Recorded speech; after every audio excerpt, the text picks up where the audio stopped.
तो अफान भाई, कल 3 मैचेस है, Pakistan versus Zimbabwe, India versus Netherlands. Order से बताता हूँ, बांग्लादेश वर्सेस साउथ अफ्रीका सुबह 8 बजे पाकिस्तानी वक्त के हिसाब से। दूसरा मैच इंडिया वर्सेस नेदरलैंड्स 1 बजे पाकिस्तानी वक्त के हिसाब से, 12 बजे, 12 बजे। और 4 बजे Pakistan versus Zimbabwe, the ultimate ashes 2.0। तो हम थोड़ी बात करेंगे यार, असल में साउथ अफ्रीका और इंडिया वाले मैच में बात करने का वैसे तो कोई लॉजिक बन नहीं रही, क्योंकि वैसे ही रेन एक्सपेक्टेड है बहुत ज्यादा।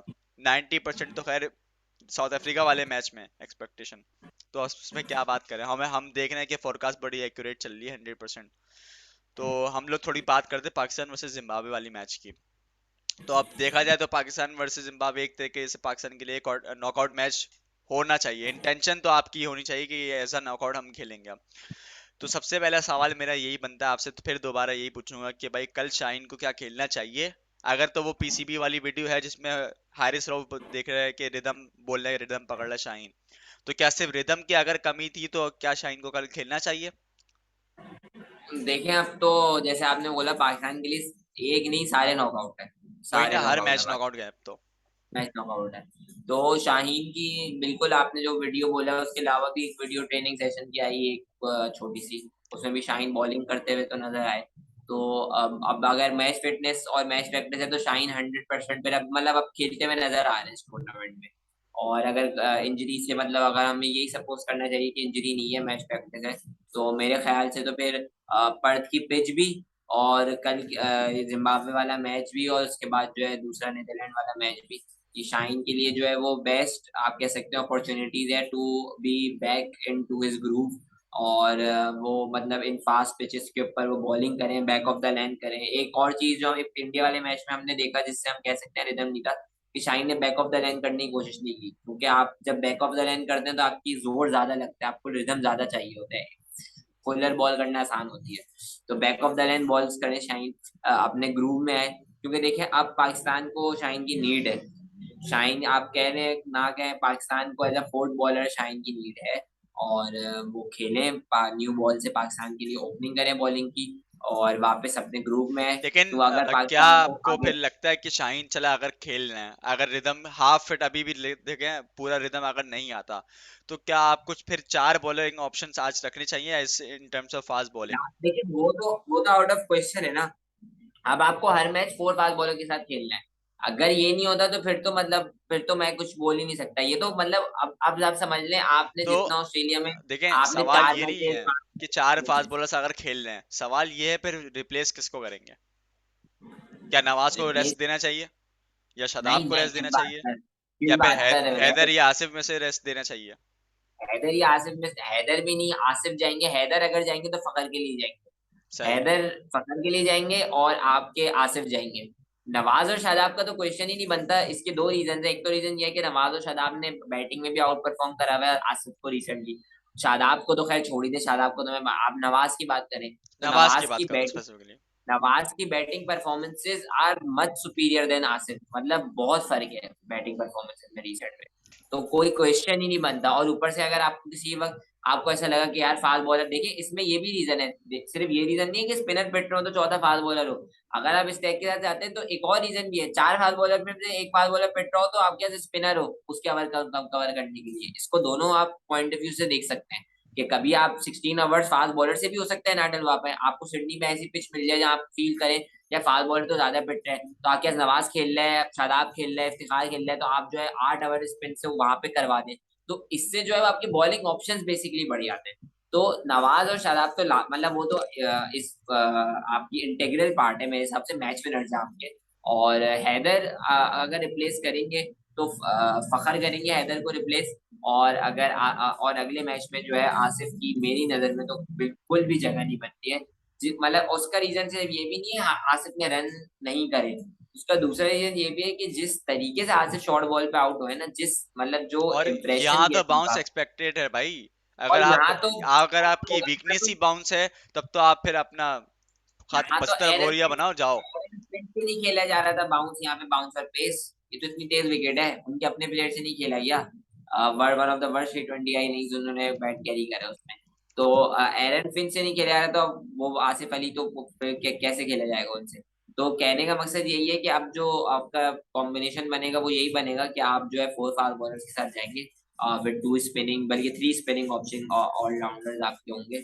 और आपका यही आउटलुक बनेगा। अब अच्छा, ये भी रिपोर्ट आ रही है वैसे फखर फिट है, तो मतलब अब ये भी देखना पड़ेगा कि क्या ये चेंज एक्सपेक्टेड है, ये चेंज करती है पाकिस्तान टीम के bring in Fakhar for Haider, मतलब ये भी एक देखने वाली चीज होगी। टू मैनी लेफ्टीज भी आप कह सकते हैं फिर हो जाएंगे आपके मिडिल ऑर्डर में, शान, नवाज और शान, फखर, नवाज और नवाज, 3 हो गए। 3 हो जाएंगे। लेकिन आपका क्या ओपिनियन है इस पे? क्या आप होते तो आप रिप्लेस करते हैदर को विद फखर, अगर फखर फुल्ली फिट है? देखिए ये बात तो मैं आपको ये सब्जेक्टेड बात है, इस पे बताएं। यार अगर तो आप आसिफ को रिप्लेस कर रहे हो, अगर तो आप आसिफ को रिप्लेस कर रहे हो फॉर फोर्थ फास्ट बॉलर, तब तो फिर मैं फखर को नहीं लेके आऊंगा, तब मैं हैदर को ही चांस दूंगा। लेकिन अगर आपकी हमारे पास चॉइस है हैदर और आसिफ में से, दोनों में से किसी एक को रिप्लेस करना है, तो फिर अगर आप जैसे जा रहे हो 3 फास्ट बॉलर और 2 स्पिनर वाली टैक्टिक्स से, तब मैं फिर फखर को रिप्लेस करूंगा आसिफ से। हैदर को मैं अभी भी रखूंगा, रिटेन करूंगा टीम के अंदर। लेकिन फिर फखर की यूटिलिटी नंबर 7 पे क्या रहेगी अगर आप नंबर 7 पे लेकर आ रहे हैं उनको? फिर तो एक प्लेयर आपका वेस्ट है हैदर या फखर पे से, जब दोनों खेल रहे होंगे। यार वो बात ठीक है, लेकिन अब क्या करें यार, दिल भी तो रखते हैं ना हैदर के लिए, क्या करें। नहीं तो फिर मतलब नहीं, वो तो फिर बात आपकी मतलब मुझे समझ नहीं आई ना। फिर अगर आप आसिफ से अगर आप इस तरह जाने जा रहे हैं तो फिर भी आपका एक बैट्समैन वेस्ट नहीं होगा हैदर और होगा, फखर जब वेस्ट दोनों तो साथ होगा, खेलें। वेस्ट तो होगा, फिर मैं शान मसूद को और नीचे कर दूंगा, फिर इफ्तिखार नीचे आ जाएगा, फिर इस तरीके से वो पुश तो डाउन कर दूंगा। देखिए टॉप 4 तो आपका अब सेट हो गया है। मैं आपको एक बात बताऊं, आपका इस वर्ल्ड कप के लिए जो फगर को शान और लाने का इफ्तिखार मकसद नहीं है यार अभी, छोड़ दो। नंबर 3 और 4 पे परफॉर्मेंस दे दी है, तो टॉप 4 तो आपका फिक्स है। आप ये बात तो जहन में बना लें। अब आपकी बैटिंग जो आपकी शफलिंग शुरू होगी नंबर 5 से शुरू होगी आपकी। नंबर 4, टॉप 4 तो फिक्स हो गया आपका जितना नजर आ रहा है, अनलेस एंड अनटिल कोई ऐसे सर्कमस्टेंसेस बन जाते हैं। तो मतलब इफ्तिखार आप तक तो कहना ऑर्डर चाह रहे हैं, फिक्स है। हाँ तो मतलब आप कहना चाह रहे हैं कि आप जो है वो ट्रस्ट ज्यादा उस पे करेंगे। अभी भी हैदर पे ट्रस्ट आपका ज्यादा होगा कंपेयर टू फखर। हाँ हाँ बिल्कुल, हैदर के ऊपर, फखर के ऊपर यार, जब तक आप अब बड़े स्टेज के ऊपर डायरेक्ट लेके आओगे ना फखर, वो अलग बात है कि वो प्रूवन है, उसको कोई प्रूव करने की कोई जरूरत नहीं है। लेकिन यार आपको फिर कभी कभार ना न्यू ब्लड को भी चांस देना पड़ता है। तो आप एक वर्ल्ड कप ट्राई करो। वर्ल्ड कप आप जैसे जिम्बाब्वे वाला मैच देखो, आप कॉन्फिडेंस अगर आपको देना है ना, तो बेस्ट चांस है हैदर के लिए कॉन्फिडेंस देने के लिए। अगर तो वो जिम्बाब्वे के खिलाफ भी परफॉर्म नहीं करता ना, तो फिर मैं सब्स्टिट्यूट कर दूंगा हैदर को फखर के लिए। हाँ ये बात आपकी मतलब मैं आपकी इस बात से एग्री कर सकता हूँ कि अगर जिम्बाब्वे वाला मैच आप इस तरह देख रहे हैं तो फिर बिल्कुल मैं आपके से एग्री कर सकता हूँ। लेकिन मेरा ये ख्याल है कि हैदर ने जितना अभी तक शो करा है ना, या तो हैदर के अंदर कोई जाके उनके दिमाग के अंदर कोई सेटिंग ठीक हैदर ना करे उसकी दिमाग की इमेच्योरिटी और सेटिंग। पैनिक शो कर रहे हैं इस वक्त फील्ड के ऊपर। बहुत ज्यादा वो मतलब इस उनके ऊपर लेवल पे जब इंटरनेशनल प्रेशर है लेवल ना, पे आप नहीं शो कर सकते हैं। उसके ऊपर अगर प्रेशर है भी ना, तो वो आप आके थोड़ा सा जैसे आप केएल राहुल और रोहित शर्मा के ऊपर प्रेशर था ना, तो उन्होंने थोड़ा डिफेंसिव मोड के ऊपर चलेगा। हैदर आके अटैकिंग लेकिन मोड के ऊपर विकेट थ्रो कर रहा है अपनी, सबसे बड़ा इशू उनका ये अटैकिंग नजर मोड आ रहा है। देखिए, there is a difference between attacking mode and brainless approach. अब अटैकिंग मैं मोड इज उससे in sense of building approach ही बोल रहा हूँ मैं। देखें, अब मैं आपको बताऊं, मोहम्मद हफीज उस दिन बैठ के कुछ वो डेमोन्स्ट्रेट करके दिखा रहे थे हैदर की एक बात। वो बता रहे थे, न्यूजीलैंड का एक अपना वाकया सुना रहे थे कि हैदर जो है वो ओपन कर रहे थे और वो स्ट्रगल कर रहे थे साउदी के अगेंस्ट। तो उन्होंने out of frustration as an opener उन्होंने बिल्कुल टांग यूं करके ओपन करी जिस तरह वो करते हैं और उठा के मिड विकेट मार दी। अब जब उन्होंने मिड विकेट मार के छक्का मारा है तो वहां बोल रहे हैं कोच जो है वो तालियां बजा रहे थे। जब बोल रहे हैं मैं एज अ बैट्समैन मैंने बोला कि इस आप प्रॉपर शॉट खेल के छक्का मारे, ये जो इसने करा है ये क्या हरकत की, इस पे तो अप्रिशिएट नहीं करना चाहिए। और मैं उनकी बात से टोटली इत्तेफाक करता हूँ। जब आप एज ए बैट्समैन आप खेल रहे हैं, आप आ रहे हैं, ये पहली दूसरी 2 बॉलों में 3 बॉलों में आप ये कैंची बना के क्या मिड विकेट मार देंगे? ये कौन सी बैटिंग है? ये मतलब ब्रेनलेस बैटिंग है। आप ये इसको एलिगेंस कहते हैं। इस पे मैं कह रहा हूँ आप 4 छक्के भी मार दे तो मैं उसको बैटिंग नहीं मानूंगा। आप स्लॉगर बन रहे हैं। आप स्लॉगर नहीं है, आप बैट्समैन है। आप ये स्लॉगर नहीं हैदर, वो है। हैदर नहीं है जो हमने इसको डेब्यू पे देखा था। आप स्लोगन नहीं है, आप हिटर हैं। आप देखिए हर प्लेयर एक डोमिनेंट हो सकता है। मैं मान सकता हूँ आप लेग साइड डोमिनेंट है, बिल्कुल आप लेग साइड डोमिनेंट है, आप लेग साइड शॉट्स के लिए। बट ये आप जो ये टांग खोल के ये अपनी बना के स्लॉगिंग पोजीशन पे आके शॉट मार देते हैं और इस पे आउट हो जाते हैं, मतलब ये किस तरह की अप्रोच है? मुझे मेरे हिसाब से तो ये सेंसलेस अप्रोच है बिल्कुल। और सेंसलेस अप्रोच इस भी है। अगर तो ये देखें वर्ल्ड कप के अंदर ये टोटल फ्लॉप होते हैं, तो भाई इनको सीधा भेजो आप डोमेस्टिक, इनको फर्दर कोई चांस देने की जरूरत नहीं है। और जो आप देखिए एग्जैक्ट मेरा पॉइंट पॉइंट कर रहे हो ना, अब इनकी जो फुटवर्क के ऊपर जो बात कर रहे हो, बैटिंग स्टांस के ऊपर बात कर रहे हो, इसके ऊपर वर्क करने के लिए बहुत जरूरत है। उनके ऊपर स्पेसिफिकली जैसे नसीम के एक्शन के ऊपर काम हुआ है ना, सिंगल हैंडेडली सिंगल अटेंशन दे गए, वैसे ही हैदर के ऊपर देखे। हैदर के अंदर टैलेंट है, लेकिन हैदर अभी इस वक्त कंफ्यूज है कि मुझे करना है कैसे एग्जीक्यूट। सबसे बड़ा इशू ये चल रहा है। मेरा मेरा बिल्कुल, मेरा भी आपसे इत्तेफाक है कि हैदर बहुत टैलेंटेड बैट्समैन है। हो सकता है कल वो हम सबको गलत यूज करके कुछ ऐसी इनिंग खेल दे जहां आप कल कल बैठ के तारीफ भी कर रहे हो उसकी। लेकिन फिर लेकिन वही उनको हेटर, आपको पता है फिर क्या होगा। लेकिन उनको ये बात रियलाइज करने की जरूरत है कि वो इससे अच्छे बैट्समैन है, इससे बड़े बैट्समैन है जो वो शो कर रहे हैं। वो स्लोगर नहीं है, उनको टांग निकाल के मिड विकेट मारने की जरूरत नहीं है।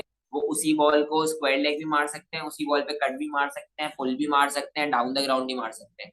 बस ये वाली सेंस अगर हैदर के अंदर आ जाए तो हैदर एक फ्यूचर, मैं अभी मानता हूँ फ्यूचर स्टार है। अच्छा, लेकिन ये थोड़ी सी सबसे बड़ी सेंसलेस बात जो अप्रोच है आ ना, गई। मैंने उस दिन ये कंपैरिजन देख रहा था मैं, जब हार्दिक पांड्या नए नए आए थे ना, तो उनके साथ भी सेम इशू था। वो भी लेग साइड डोमिनेंट थे, और वो भी आके यही हरकत करते थे कि वो जब प्रेशर में आते थे, अंडर प्रेशर वो स्लॉगिंग प्रॉपर स्लॉगर बन जाते थे, और अपनी विकेट फेंक के चले आते थे। फिर जब एक टाइम आया था उनके ड्रॉप होने का, जब ये गुजरात टाइटन से पिक हुए थे ना आईपीएल के अंदर, जब इनको कैप्टन बनाया गया था, तब से इनके अंदर जब से चेंज आया ना, तो इनकी टेक्निक बिल्कुल चेंज हमें नजर आ रही है। बिल्कुल चेंज नजर अब वो आके बिल्कुल ब्रेनलेस लॉगिंग नहीं कर रहे, वो सिचुएशन को आके बिल्कुल देखते हैं कि अगर जहाँ पे सिंगल डिमांड कर रहे हैं तो सिंगल करना है, जहाँ पे बाउंड्री सेट करनी है तो वहां पे बाउंड्री सेट करनी है, और सिचुएशन देख के बाउंड्री सेट करनी है। तो ये हैदर के ऊपर भी काम करना पड़ेगा आपको भाई, ऐसे जाया नहीं कर सकते हैदर आप को टैलेंट। जाया तो बिल्कुल नहीं करना चाहिए। और उसके अलावा देखें आप, कल देखें, कल उनका भी टेस्ट है, हमारे ओपनर्स का भी टेस्ट होगा, क्योंकि ओपनर्स के ऊपर तो जिम्बाब्वे की बहुत ड्यू फास्ट है बॉलिंग, भाई। खास जिम्बाब्वे तौर की पे फास्ट बॉलिंग मैं रहती बाबर है। के ऊपर मैं इतना नहीं बोलूंगा, क्योंकि बाबर की वैसे भी सीने के अंदर परफॉर्मेंसेस हैं। सबसे बड़ी बात मुझे क्वेश्चन है रिजवान के ऊपर, क्या रिजवान फिर से वही इन स्विंगिंग के ऊपर बीट होंगे, या फिर स्विंग मूवमेंट अवे के ऊपर बीट होंगे। अगर तो वो इनके ऊपर भी बीट हो रहा है, तो समझ लो आप रिजवान सीनियर के प्लेयर नहीं है, खास तौर पे इन कंडीशंस की जहाँ पे बाउंस ऊपर आता है। देखिए मतलब मैं आपसे इत्तेफाक करता हूँ कि रिजवान जब भी देखिए मेरा ये ओपिनियन है कि रिजवान एक मेकशिफ्ट ओपनर ही है, समझे आप, नेचुरल ओपनर नहीं है। तो मतलब वो खेलते भी एक मेकशिफ्ट की तरह है। अब उसमें इशू क्या आ रहा है पाकिस्तान को कि वो डॉट्स बहुत ज्यादा खेल जाते हैं, बाद में रिकवरी करते हैं। डॉट बॉल्स का रेशो उनका बहुत ज्यादा होता है, मतलब वो सिंगल भी नहीं करते। बाबर की सिंगल करने की रेशो बेहतर, बहुत बेहतर है कंपेयर टू रिजवान। रिजवान की वो कम है। रिजवान बाउंड्रीज पे रिलाई करते हैं। जिस जिस ओवर में वो सिक्स भी मारेंगे, आप देंगे उस ओवर में 8 रन आ रहे होते हैं, क्योंकि बाकी 5 बॉलों में सिर्फ 2 सिंगल आए हुए होते हैं, तो टोटल 8 रन बनते हैं, जबकि उसमें 11 रन बनने चाहिए, 10 रन तो मिनिमम बनने चाहिए। ये भी इशू है रिजवान के साथ। लेकिन अब आप इतने बड़े स्टेज पे पहुंच चुके हैं, आपने 2 साल से बैक करा है रिजवान को, और अभी वो नंबर 1 भी है आईसीसी T20 रैंकिंग्स में। तो आपको उन्हें बैक तो करना पड़ेगा, और वही आपका ओपनिंग पेयर है पूरे वर्ल्ड कप के ऊपर। तो रिजवान के लिए बेस्ट ये है कि रिजवान जो है वो अडेप्ट करें कंडीशंस को, अपने हॉरिजॉन्टल बैट शॉट्स के ऊपर ज्यादा रिलाई करें, और शफलिंग कम करें। देखिए रिजवान का सबसे बड़ा जो मेरे हिसाब से इशू होता है कि रिजवान बॉटम हैंड से जो वो अपने स्टांस में, फाइनल स्टांस में आते हैं, वो फॉल कर जाते हैं। इस वजह से वो लेग साइड तो डोमिनेट हो जाता है, लेकिन ऑफ साइड पे वो फॉल कर रहे होते हैं बॉल के ऊपर। तो आप भुवनेश्वर में भी देखें, वो इतना ही आगे जा पा रहे हैं बॉल और के, अगर मैं मजे की बात ना, ये है, ये जो जहां दूसरी भुवनेश्वर वाली बॉल वो बात मिस करो कर ना जाते हैं। आप, भुवनेश्वर के अलावा भी सपने में आप रेटिंग कर लिए रिजवान के ऊपर। और मैं कल अब भी तो सबने सरप्राइज रीडिंग नहीं कर ली होऊंगा है। कि कल अब ब्लेसिंग मुजरबानी पहला ओवर करें और वो उनको रिजवान को बीट करें। मुझे नहीं पता ब्लेसिंग करेगा, निदारवा करेगा, टेंडाई छटाना करेगा, लेकिन कोई भी जो है उनको जोन में बॉल्स तो नहीं देगा, ये इतना मुझे पता है। रिजवान को खुद अब बैटिंग करनी पड़ेगी, अब कोई जोन में बॉल नहीं देगा ना ना। अब किसी, सबको पता है कि रिजवान का के खिलाफ लाइन ऑफ अटैक क्या कर रखना है, देखिए बड़ा सबको प्लेयर अंदाजा वही बनता है जो कि अपनी गलतियों को देखे और उसके बिल्कुल ऊपर वर्किंग करे। आप विराट कोहली की आप मिसाल दें, विराट कोहली का हमें याद है कि ऑफ स्टंप वीक लेंथ था, कॉरिडोर ऑफ अनसर्टी हमेशा उनके बनते थे, और वो एज करके फर्स्ट स्लिप सेकंड स्लिप या कीपर के ऊपर कॉट बैंड होते ही होते थे। लेकिन उन्होंने क्या किया, उन्होंने लेग स्टंप से ऊपर अपना गार्ड लेके मिडिल स्टंप ऑफ स्टंप के ऊपर आ जाते हैं। अब उनका क्या होता है, आप देखें उनके जो लेग होता है उससे पूरा स्टंप्स कवर हुए होते हैं। उससे ये होता है कि अब आप देखें उनकी इंप्रूवमेंट कैसे आई है। अब आप लेग साइड तो वो वैसी स्ट्रांग है, उनका फ्लिक वगैरह तो वैसी स्ट्रांग है, अब उनका ऑफ साइड भी कवर हो जाता है उससे। तो आप ये देखें वर्किंग वही करता है है। जो कि इंप्रूवमेंट देखना चाहता है अपनी गेम के ऊपर।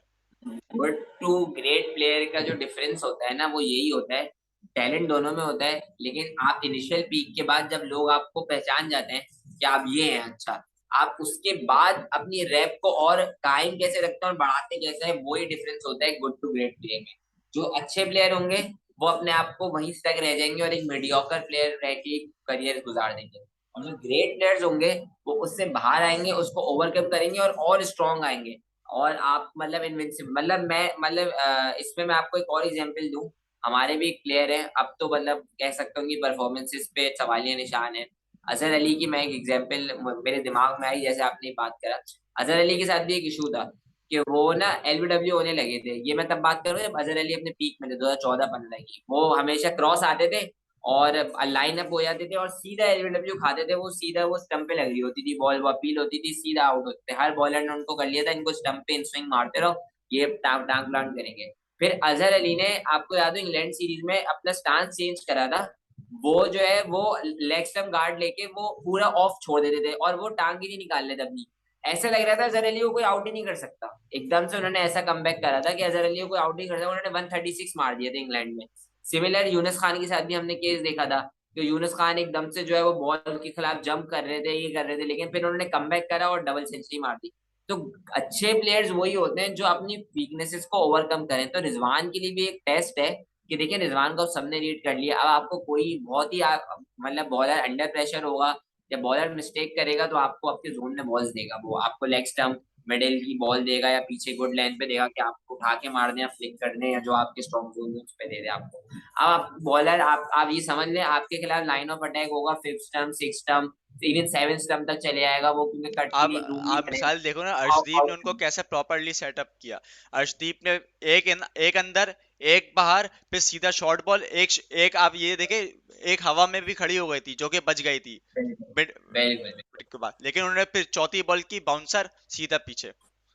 तो आप ये देखो, सेटअप ये करना है, लोग समझ गए हैं इनको कैसे करना है। तो यही बात है, अब देखना होगा रिजवान क्या कमबैक करेंगे इस वर्ल्ड कप में, और वो जो उनके साथ जो इश्यूज हो रहे हैं स्विंग के खिलाफ और सारी चीजों के खिलाफ, क्या उस चीज को वो ओवरकम कर क्योंकि पाएंगे। इससे अच्छी बॉलिंग अटैक आपके पास हो नहीं सकती जिसकी आप प्रैक्टिस करो और आप दिखाओ कि भाई हाँ, हो सकता है कि भाई हमने इम्प्रूवमेंट कर ली है, या फिर मैं वर्किंग कर रहा हूँ। अगर आप चतारा के खिलाफ भी या अनगावरा या फिर ब्लेसिंग मुजराबानी के खिलाफ भी नहीं परफॉर्म कर पा रहे ना, सॉरी टू से, फिर आप डिजर्व नहीं करते टीम के अंदर, सीधी सी बात मैं आपको बोलूँ। क्योंकि ये मतलब आप बोलोगे next to club level bowlers बोल सकते हो आप फॉर इंटरनेशनल स्टेजेस के अंदर, जो ऑस्ट्रेलियन पिचेस के हिसाब से हैं। कल आपका पर्थ में वैसे भी मैच है, मैं आपको एक बात बता दूं, मीडियम पेस और फास्ट बॉलर्स डोमिनेंट होते हैं इन कल भी पिचेस के बहुत ऊपर। डोमिनेट हो गए हैं, जी, पर्थ की तो पिच बहुत फास्ट है, बहुत बाउंसी और फास्ट तो है। आप हल्का वो नहीं लो इनको भी। रिजवान मतलब रिजवान के इंटेंस में आप बोलो कि यार के परफॉर्म कर देगा रिजवान, ऐसा नहीं है। और खास तौर पे बाबर आजम के लिए भी है भाई, बाबर आजम के ऊपर भी परफॉर्मेंस ड्यू है। अगर आपको बड़ा प्लेयर बनना है तो आपको बड़े स्टेजेस के ऊपर परफॉर्म करना पड़ेगा। आप बायलैटरल में आके मार दोगे तो अच्छा सही देखें नहीं हो। लेकिन एशिया एशिया कप के में भी बाबर, कोई परफॉर्मेंस नहीं है भाई बाबर की, वो तो इसलिए नहीं, परफॉर्मेंस ड्यू उनके ऊपर। मैं इस बात पे तो आपसे बहुत ही इख्तिलाफ करूंगा बाबर आजम की बात पे, क्योंकि बाबर अपना पहला 2019 वर्ल्ड कप खेला और वो हाईएस्ट रन स्कोरर रहे उसमें पाकिस्तान की तरफ से, और पाकिस्तान के most ever highest run scorer रहे, 500 प्लस रन करे, और अपना पहला T20 वर्ल्ड कप खेला, वो पूरे टूर्नामेंट की हाईएस्ट रन चल, स्कोरर। अच्छा हुआ आपने तो बाबर की बात आपने करी। मुझे एक बात मैं बता, इस बात से आपके खिलाफ देखे करूंगा मैं कि इस बात बाबर पे नहीं ने बोल रहा, मैं बड़े इस को बात पे बोल परफॉर्म रहा किया। हूँ एशिया कप पूरा फ्लॉप रहा बाबर आजम का। एशिया कप ठीक है, देखिए, एशिया कप बिल्कुल फ्लॉप रहा, वो आपकी बात सही है, बिल्कुल आपका उसके फ्लॉप बाद रहा। नेक्स्ट बिग स्टेज आपकी ये है वर्ल्ड कप। अगर आप इसमें भी फ्लॉप रहे ना, तो फिर आपके ऊपर सवाल निशान बन जाएंगे कि क्या हो गया। तो मैं इस वो बात पे आपकी बोल रहा बात हूँ, ठीक है, देखें बाबर वो आजम जो आपकी हमने बात ठीक देखा है। 2019 वाला बाबर अब देखा था ना, उसकी फिटनेस और अभी वाली फिटनेस वाले बाबर में बहुत ज्यादा फर्क है। आप देखिए बाबर ने वेट गेन कर लिया है बहुत ज्यादा। वो, या तो उनको जो क्रिटिसाइज किया जाता है ना पावर हिटिंग के लिए, मैंने सुना है उसके लिए लेकिन यही उन्होंने वेट मसला हो गेन रहा किया है, है। उनकी उन्होंने फील्डिंग के वेट ऊपर गेन भी पावर रेटिंग के लिए किया। हाँ, तो उनकी ये फील्डिंग के ऊपर भी इफेक्ट आ रहा है और ऊपर से उनकी बैटिंग के ऊपर भी इफेक्ट आ रहा है। आप फुट मूवमेंट देखें लाइक उनकी काफी बाबर स्लो पहले हो गई बहुत है। एथलेटिक फील्डर होते थे, पाकिस्तान के वन ऑफ बिल्कुल, द बेस्ट फील्डर। अब आप देखें ये इशू उनके तो होता फुट है। मूवमेंट बहुत स्लो हो गई है। ये आपकी बात से मैं इत्तेफाक करूंगा कि ये पता नहीं कौन है जो पावर रेटिंग के लिए मसल गेन करवा रहा है पाकिस्तानी टीम में। ये इम्पैक्ट कर रहा है फील्डर के एथलेटिसिज्म को भी इम्पैक्ट कर रहा है, और उनकी हैंड आई कोऑर्डिनेशन और टाइमिंग को भी इम्पैक्ट कर रहा है। ये मेरे हिसाब से वाइज डिसीजन नहीं है। जो लिया जा जब रहा आप है। आप अभी जो एक बंदा पावर हिटिंग के लिए नहीं माना जाता तो क्यों आप उसको जबरदस्ती करो? वो जो चौके मार रहा है तो उसको उसी फ्लो में जाने दो, उस पर भी अच्छे स्ट्राइक रेट से रन कर रहा है ना।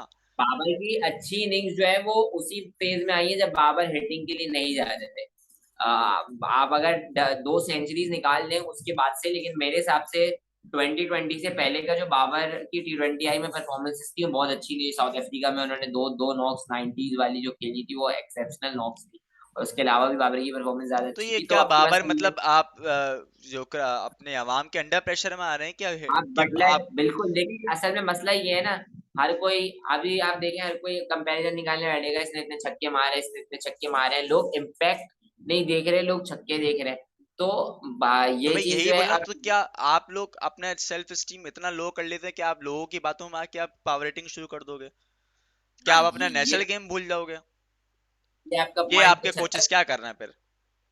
ये आपके कोचेस पे सवाल है, निशान है, प्लेयर पे तो नहीं है। प्लेयर को तो बोला जाएगा कि कोचेस यार की ये बात आपकी कर रहा हूँ वीकनेस है, मैं। आप इसमें काम करें। ये तो आपकी मैनेजमेंट का कसूर है कि आप भाई क्यों एक एक टीम एक को। एंड के ऊपर बट केएल राहुल देखिए बोलते हैं भाई बटलर नहीं, मैं अपने कानों में उंगलियां डाल लेता हूँ और मैं बाहर की शोर आने नहीं देता। और एक एंड पे हमारे बाबर भाई हैं जो कि अगर सुन रहे हैं आवाम की बातों से आगे अगर पावर रेटिंग की तरफ जा रहे हैं, तो ये क्या हो रहा है? मेरे देखिए मसला ये है ना, हमारे यहाँ अभी हर कोई बोल रहा है यार एक बटलर जैसा ओपनर होता तो क्या होता। भाई आपके पास नहीं है बटलर, जो आपके बाबर है वो बटलर नहीं बन सकते, वो एक अलग लीग के प्लेयर है, बटलर एक अलग टाइप का प्लेयर है, उनकी तो जोन अब ही क्यों अलग है। बटलर बनने की कोशिश कर रहे हो। भाई उनके आप मसल्स देखो, वो उनके बॉडी पोस्चर ही अलग है उनका। उनकी बैटिंग स्टाइल ही अलग है। वही ना, मैं वो आप बात मैच ही नहीं कर बॉलिंग सकते, छोड़, आप क्यों जबरदस्ती अपने batting game style style change कर, बॉटम आप एंडेड वही बात प्लेयर है होगी, वही अपना नेशनल वो। गेम चेंज करोगे, अनवर अली जैसा आपका कैरियर खत्म हो जाएगा। भाई वो यही होगा। बॉटम एंडेड प्लेयर है, वो खड़े हुए होते हैं बेसबॉल की तरह, वो हिटिंग कर रहे होते हैं भाई जिस दिन बॉल अपर हैंड प्लेयर्स माने ही जाते हैं अपने फ्लुएंसी की तरफ से। सीम और स्विंग जिस दिन होता है वो फारिग हो जाते हैं। आप नहीं होते क्योंकि आप अच्छे बैट्समैन हो, आप उनसे अच्छे बैट्समैन हो टेक्निकली, तो आप उस चीज पे ही रहो, अपने upper handed technically correct batsman, ball को लेट खेलने वाले बैट्समैन। आप तो फोर से मारते ही नहीं हो, तो खैर आप तो ये टाइमिंग आपका वाले point प्लेयर हो भाई, आपसे कौन बोला बिल्कुल। जान लगा के खेलो? अब बात यही है कि बाबर वैसे मेरे हिसाब से कल का मैच मुझे ऐसा लगता है कि शायद बाबर की तरफ से परफॉर्मेंस आए, और बाबर के लिए मतलब बिल्कुल परफॉर्मेंस लेकिन जिस दिन कैप्टन परफॉर्म जब करता है ना तो उसकी कैप्टनसी भी अच्छी होती है, ये भी अच्छा, एक फैक्ट है। ये पॉइंट आपने रेस किया। आप मुझे एक बात बताएं, आप बटलर के ऊपर कैप्टेंसी का एक आया, उनकी परफॉर्मेंस काफी हमने देखा इफेक्ट हुई है। बाबर के ऊपर क्या यही सेम इफेक्ट हो रहा है, कैप्टेंसी का टोल ले रहा है बैटिंग के ऊपर? मेरा नहीं देखिए आप ख्याल, ये देखें, विराट कोहली जब से कैप्टेंसी से हटे उनकी परफॉर्मेंस वापस आ गई है। मेरा ये ओपिनियन क्या नहीं ये है। कैप्टेंसी का प्रेशर, एडिड प्रेशर होता है बैट्समैन के ऊपर? विराट की तो बेस्ट परफॉर्मेंसेस भी उस एज अ कैप्टन ही आई है, अगर आप लेकिन निकाल के आप देखें देखें बड़ी टीम में वो जो कैप्टन उनका ही थे। बैच आ गया था एज ए कैप्टन, उनके ऊपर क्रिटिसिज्म, कैप्टेंसी का भी क्रिटिसिज्म अलग ही होता है, तो वो प्रेशर अलग होता है। लेकिन बाबर के ऊपर मेरे क्या हिसाब इसका से प्रेशर आ रहा है? मुझे नहीं लगता। देखिए असल में अगर इस तरह बात करेंगे तो मैं जज करूंगा तो मैं ऑल फॉर्मेट परफॉर्मेंस से जज करूंगा, ठीक है ना। मैं आपको इसमें सिर्फ T20 की परफॉर्मेंस देखिए पे, अभी टी तो ट्वेंटी रिसेंटली टी20 तो बहुत हो रहे हैं, पिछले साल से टी20 मुसलसल आप खेल लो। मैं ये नहीं बोल रहा, मैं ये बोल रहा हूँ अगर किसी बैट्समैन जैसे विराट का बैट पे आया था, तो विराट टेस्ट ओडीआई T20 तीनों में बैट पे बिल्कुल। आया था ना। अभी मैं अगर बाबर को देखूं 2022 में, अगर मैं 2022 का लूं तो बाबर ने अपनी टेस्ट की one of the best knocks दो प्रोड्यूस, मतलब एक तो और ओडीआई के 196 अंदर भी है, बहुत अच्छी परफॉर्मेंस दी है। मैं 196 तो छोड़े, मेरे हिसाब से जो श्रीलंका में उन्होंने सेंचुरी मारी है वो अमेजिंग सेंचुरी थी जो श्रीलंका के फर्स्ट टेस्ट में मारी। तो टेस्ट में परफॉर्मेंस आई भी है। ओडीआई भी देखो, ओडीआई में भी मतलब सेंचुरीज आई जा रही है, मतलब नीदरलैंड वाली शायद पहली सीरीज थी नहीं जिसमें सेंचुरी देखें, नहीं बात बनाई उसकी थी नहीं है, मैच। एक होती है तो बायलैटरल, एक होता है वर्ल्ड कप। वर्ल्ड कप क्या देखिए क्या, क्या टेस्ट प्रेशर मैच, आ रहा है इनके ऊपर? वर्ल्ड कप में भी तो एक मैच हुआ है अभी। वर्ल्ड कप में कितने मैचेस हुआ है, एक ही तो मैच हुआ है। इससे पहले वाले देखिए वर्ल्ड कप में तो टूर्नामेंट जो परफॉर्मेंस अभी आप तक हुए ना, आपके टूर्नामेंट जो हुए मेजर, वो टी एक ही ट्वेंटी फॉर्मेट के टूर्नामेंट है हुए हैं। एशिया कप, एक ही एशिया कप, टूर्नामेंट तो है एशिया कप के बाद से हम देख रहे हैं कि बाबर की परफॉर्मेंस में डिप आया है फिलहाल। तो क्या, तो क्या लगता है देखिए आपको अगर देखें ना बायलैटरल में भी तो सेंचुरी है बाबर की, और न्यूजीलैंड में भी तो 70 है बाबर का। ऐसा तो नहीं है कि बिल्कुल ही वो हो गई। तो एक ही सैंपल साइज है, आप जो कह सकते हैं एक टूर्नामेंट बाबर का एज अ फेलियर गया है वो एशिया कप है, और उसके बाद अब वर्ल्ड कप है। वर्ल्ड कप के पहले मैच में वो गोल्डन डक हुए हैं, तो उनके पास लेकिन अभी 4 मैचेस हैं पाकिस्तान को सेमीफाइनल पहुंचाने के लिए और फिर इवेंचुअली मैं चैंपियंस इसलिए बोल बनाने रहा हूँ के क्योंकि लिए। हमने माजी में देखा है कि जब बैट्समैन के ऊपर कैप्टेंसी का रोल दिया जाता है तो काफी स्ट्रगल कर जाते हैं अपनी बैटिंग के बाद। देखें, जैसे हमने रूट आपकी रूट बात को से मैं जो ये रूट को देखा था हमने, जो रूट को देखा आप जब से कैप्टेंसी हटी फौरन से उनसे परफॉर्मेंस में वापस हमने देखा इंक्रीज आया है। आपकी बात से मैं 100% अग्री करता हूँ। और ये लेकिन मैं मेरा मेरा पॉइंट ऑफ व्यू ये है कि ये चीज जो है हम फ्यूचर में जज कर सकते हैं, अभी टू अर्ली है ये कहना। लेकिन हाँ, मैं इस बात पे अभी भी स्टैंड करता हूँ कि बाबर को आप थ्री फॉर्मेट कैप्टन खुदारा नहीं बनाए।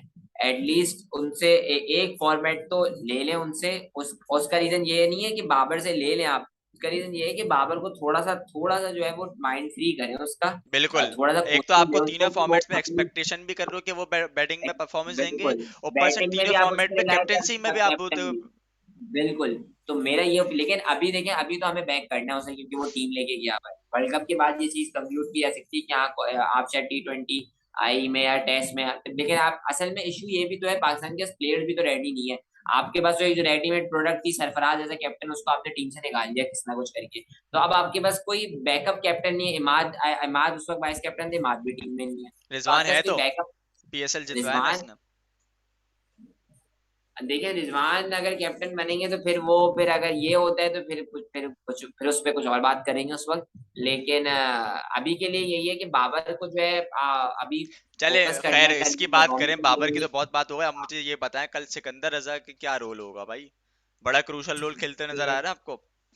देखिए पेट्रियाटिज्म सिकंदर दिखाएंगे भाई, या फिर जिम्बाब्वे के लिए ही खेलेंगे वो?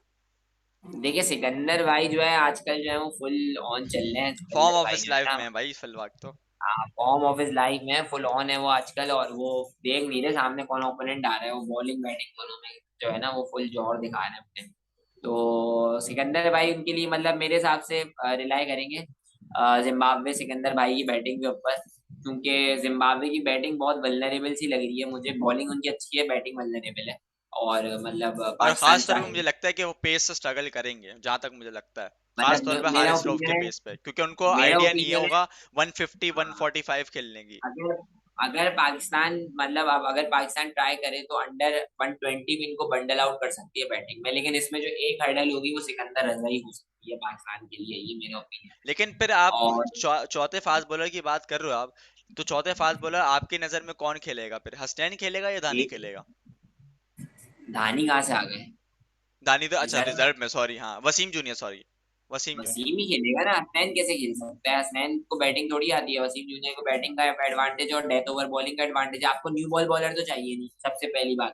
अगर आपको न्यू बॉल बॉलर चाहिए होता तो फिर बिल्कुल हसनैन की जगह बनती। जब आपको न्यू बॉल बॉलर नहीं चाहिए तो हसनैन की जगह ही नहीं बनेगी। हसनैन जो डेथ ओवर में बहुत ही ज्यादा एक्सपेंसिव होते हैं, वो न्यू बॉल से अच्छी करते हैं। जब न्यू बॉल बॉलर नहीं चाहिए तो ऑटोमेटिकली आप और हसनैन को नहीं पिक शाहीन भी वैसे जो डेथ ओवर के करेंगे। प्रॉब्लम हो रही है वो भी मेरे ख्याल से कवर हो सकता है इस एरिया, ये वाले एरिया में। बिल्कुल, शाहीन और इवन लेना। लेकिन मैं नसीम को क्रेडिट दूंगा, नसीम भी डेथ ओवर में एक्सपोज हुए थे लेकिन इंडिया वाले मैच में उन्होंने एक्सेप्शनल बहुत बॉलिंग करी अच्छी थी। बॉलिंग उन्होंने तो पूरा स्लोअर वन बहुत अच्छी एग्जीक्यूट की थी। इवन बहुत अच्छे विराट की करे जो थे, तो स्लोअर वन नसीम भी मिस हुई इम्प्रूव थी, हुई। बिल्कुल उनको आइडिया भी नहीं हुआ कि स्लोअर वन हुई क्या। मेरे ख्याल से वसीम जूनियर को पाकिस्तान उमर गुल बना दे इस वर्ल्ड कप में। समझ रहे हैं? उमर गुल का अगर आपको 2009 का रोल याद हो तो उमर गुल आते थे 11वें ओवर में। 11वां, 13वां, 15वां, 17वां, वो सारे वो 4 ओवर करा के जाते थे अपने। तो वही वाला रोल जो है ना वसीम जूनियर को दे दे पाकिस्तान, कि आओ भाई तुम हमें डेथ ओवर में तुम्हें ही बचाना है रन को। 10 मतलब वसीम जूनियर भी इस पे कंफर्टेबल होंगे, मेरा मुझे ऐसा लगता है वसीम जूनियर कि वैसे फील्ड डेथ ओवर्स में पोजीशन ज्यादा कंफर्टेबल नजर आते हैं वो नजर खुद भी। आते हैं। और इन पिचेस पे वो ज्यादा अच्छे नजर आते हैं क्योंकि स्लिंगी एक्शन है, तेज है, बाउंस और पेस मिलेगा तो उनकी back of the line ball भी जो है वो सरप्राइज, मतलब वो वैसे तो यॉर्कर्स करते हैं लेकिन back of the line ball उनकी सरप्राइज बॉल बन जाएगी। तो इन पिचेस पे इफेक्टिव हो सकते हैं वो, मेरा ही ओपिनियन है। वैसे मैं उनका मतलब मेरे उनके जब इनिशियल सिलेक्शन से मेरे उनके इख्तिलाफात जरूर है मेरे उनकी सिलेक्शन के ऊपर, कि जिस तरह उनको टीम में लाया गया और पैक करा गया लेकिन दूसरे उन्होंने प्लेयर्स के इम्प्रूव बाद। जरूर लेकिन किया। अब इम्प्रूव करे हैं उन्होंने, इवॉल्व हुए हैं वो, और अब टाइम है उनकी उनकी इवॉल्व जो है उसको यूटिलाइज करने का। तो Wasim junior as a fourth pace bowler बिल्कुल पाकिस्तान की मैं एक्सपेक्ट करता हूँ कल मैं देखूंगा। तो अब फाइनल सवाल मेरा आपसे यही है कि नवाज और शादाब, क्या आप बैटिंग यूटिलिटी कैसे दोनों को खिला रहे हैं? शादाब तो 4 ओवर करेंगे शादाब तो लाजमी तौर पे। करेंगे, लेकिन नवाज क्या आप बैटिंग यूटिलिटी कैसे खिला रहे हैं? नहीं, मैं बिल्कुल नहीं। दोनों चीजें शहनवाज की, बिल्कुल दोनों चीजें। तो फिर और अब वही एक बात अपने आ पास, जाती है 8 ओवर स्पिन के। अगर आपको नहीं, बिठाना हो तो नवाज को क्यों नहीं बिठाएंगे फिर, आप मुझे ये बताओ। फिर आप नवाज को बिठाइए, किसको खिलाएंगे? तो आके यही नवाज से बोलो ना, अच्छा बैठ करेगा कोई अभी? बैट्समैन की यूटिलिटी ना, बात लेकिन वही आ नहीं, गई ना। नवाज की बॉलिंग यूटिलिटी भी है, मैं आपको यही बता रहा हूँ। मैंने आपको पहले ही बोला, जिस दिन कोई फास्ट बॉलर पिटेगा नवाज आ जाएंगे, पहली चीज।